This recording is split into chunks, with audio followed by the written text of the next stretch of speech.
All right, hey everybody, we are in the second to last session of this course. And first of all, I just want to say congratulations. If you're still watching, you are in the percentage of people that are going to watch through this whole course. Believe it or not, as concise as this course is, there are going to be people that enroll, that get excited about the idea of reading more. And then what happens? We get distracted, we get busy, they're tired of listening to my voice and they just give up. So there's a lot of people that are going to enroll and not make it this far. So the fact that you're still watching means that you're really serious about this. You're committed about reading more, about improving, about not letting busyness stop you from reading the books that you want to read. Now, obviously for this session, I'm in a totally different place. I'm no longer in Houston in the Lanier Theological Library. I'm actually back in my hometown, Nashville, Tennessee, and I am standing in Centennial Park. And right in the middle of Centennial Park, you can see it behind me, is the Parthenon. A lot of people that have never been in Nashville have no idea that there is a Parthenon in the middle of our city. And it's kind of bizarre because we're in the middle of this fast-growing city full of energy and excitement, and right in the middle is this building that when you step inside, it's kind of like you're stepping into a new place. I remember when I was a kid, we took a field trip to the Parthenon, and I remember we walked kind of down this path here, and we stepped into those doors, and what happened was it was like we were stepping out of Tennessee and into ancient Greece, because the entire building was decorated with ancient art, with artifacts, with replicas of statues. It was this beautiful experience. And it's bizarre that you can kind of step out of the world of Tennessee and into the world of Greece just like that. And the reason that I wanted to film this session here is because that's kind of the goal of a really good novel, of a really good fiction book, is that it allows you to step out of your life and escape into a new world. You know, up to this point, we've been talking about nonfiction. We've been talking about reading for the reason that we want to grow in wisdom and we want to become stronger. We want to stretch our minds. We want to learn to love the Lord our God with all our heart, our soul, and our minds. But this is the other part of reading. It's reading for the sake of restoring. It's for recharging. There's all different types of stats. I'm going to say some in just a few minutes that just talk about the emotional and the mental health that can be restored from reading a really good novel.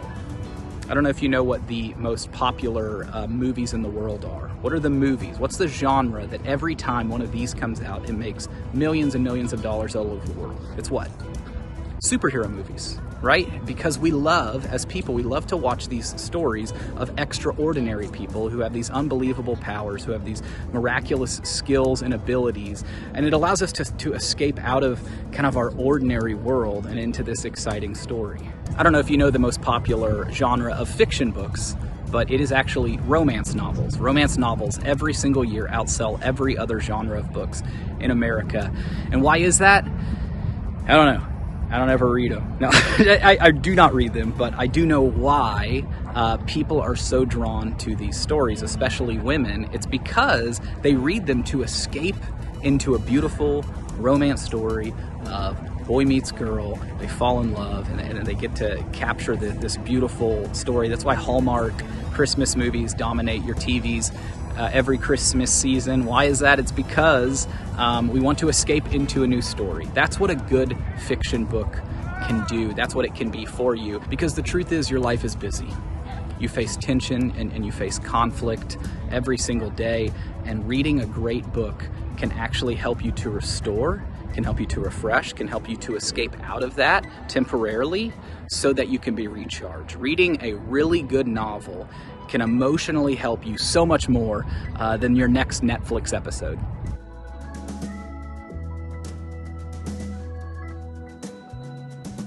Now, I want to be honest for a second. There was probably an entire decade of my life that I didn't read a single fiction book at all, because for me, reading was not something I associated as entertainment, as enjoyment, as fun. For me, reading for fun was like an oxymoron. And I think, like many Americans, once I left school and I wasn't forced to read novels anymore, I stopped reading them altogether. And so for a long time in my life, I did not read fiction books at all. Even as I was reading aggressively nonfiction books to grow, I kind of avoided fiction books. And I think the reason for that is because, like many of you, I grew up in a school that when we were assigned books, it was novels, literary classics like Watership Down, Things Fall Apart, the Canterbury Tales, books that I would never think to read on my own, but they're important literary pieces that they want you to read. The problem is the 16-year-old Steven that loved to watch Back to the Future and drink Mountain Dew and play Super Mario Kart was so bored reading those books. It really turned me off. And as much as this is an important book to read, reading Watership Down about the conflict resolution issues with bunnies was just not my thing. And so I began to associate reading with work and reading with something that you have to do, but not necessarily something that you should enjoy doing. And so, like most people, reading was not something that I just thought to do in my free time for fun. And it wasn't until a few years ago when my brother began to hound me about a particular book that he kept saying that he felt like I would really like. It was called Ready Player One, and a lot of you probably heard of that book before, but he said, I think this is right up your alley. I think you'd really like it. I know you don't read a lot of books, like novels, but I think you'd really like it. And he brought it up 2 or 3 times. Then I had a friend from work bring it up. You got to read Ready Player One. So finally I said, okay, I'll buy it. And I don't know what it was about that particular story, but I just got hooked on it. And I read the last 100 pages of it in like one night.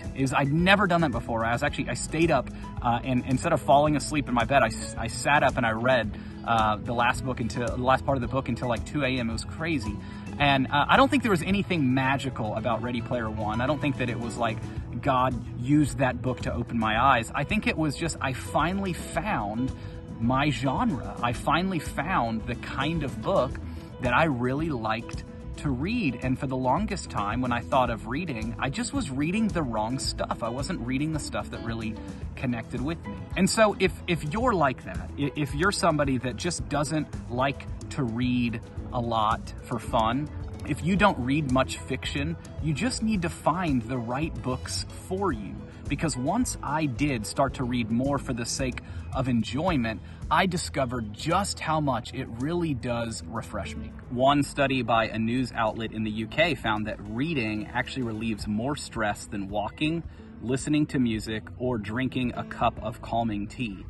In fact, as little as 6 minutes of reading can relieve tension and cause you to relax more. So obviously, when you're reading for enjoyment, you aren't going to take the same approach as the method we just went through for reading for wisdom. When you're reading a novel or a mystery book, you're not trying to gain the wisdom, you're trying to get into the story. So the same method that we just learned for nonfiction books, we wouldn't use here. You wouldn't apply this to a Stephen King book because you're not trying to learn from a Stephen King book unless your goal is to learn more about scary clowns. But our method for reading fiction, it's totally different. My goal is to read one fiction book a month. That's it. I just want to have one that's always there, that's ready for me to dive into. And just having that book set aside, what it does is it gives me an extra excuse to turn off the TV a little early. And instead of watching TV until I fall asleep, I'm going to pause and I'm going to read 20 minutes. Just that one change from watching TV to reading is going to help you sleep significantly more because it's calming your mind. It's relieving stress before you go to bed. And there's 2 different methods you can take here for reading a fiction novel. Neither one of these is rocket science, but I think it helps for some of us. The first one is this. I like to read 2 chapters at a time. Just bite-sized portions of reading, enough to get into the story, but also the right amount that I could do each night. I almost view it like reading mini episodes of a season-long story. Because you're busy and you're tired and you're distracted, but you can do 20 minutes, right? 20 minutes you can do during a lunch break and it'll recharge you for the afternoon. 20 minutes you can do before you go to bed. 20 minutes you can do during different breaks throughout the day. 20 minutes you can do as you're sitting at the airport waiting for your plane. Remember, just 6 minutes of focused reading can cause tension to lower, can cause your stress levels to lower, can relax you more. So what you're trying to do is just build in little pockets of reading throughout your day. So that's the first method, is just 2 chapters at a time, and that allows me to dive into the story just in bite-sized chunks, but to get through a book a month.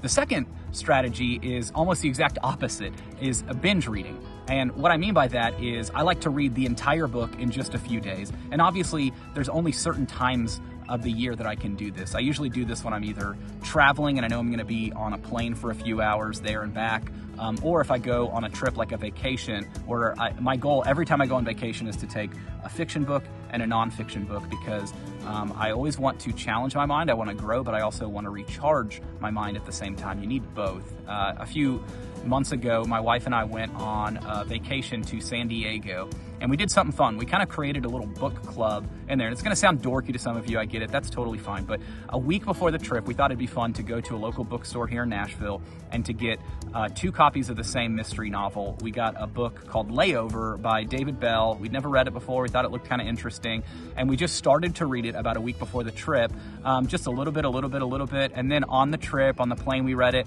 And then actually when we got to San Diego, we kept reading that book together. And it's not like that's the only thing we did, but when we were on the beach, we wanted something to just kind of unplug our minds. And so we were reading the same book. And what was cool about it was our reading paces. Katie and I's reading paces are pretty similar. So at one point we were actually like reading the exact same chapter at the same time, and we're just kind of quietly sitting next to each other on the beach, and she'll read a twist, and then a minute later I'll read the twist, and we'll talk about it. And what it did is it just gave us an easy way to kind of unplug and not just talk about work and life on vacation, but to just enjoy having this shared experience together. It was really fun for us to do. So that's when I like to binge read. I like to binge read when we're on vacation. I like to binge read if I know I'm traveling for a while and I just want to dive really deep into a book for a while. So that's it. There's no magic in this, but they're just little tips that might help you to read a little bit more, because the truth is you need both. You need fiction to restore and recharge your mind, and you need nonfiction to help you to grow in wisdom. So with this, you're going to become great at both of those.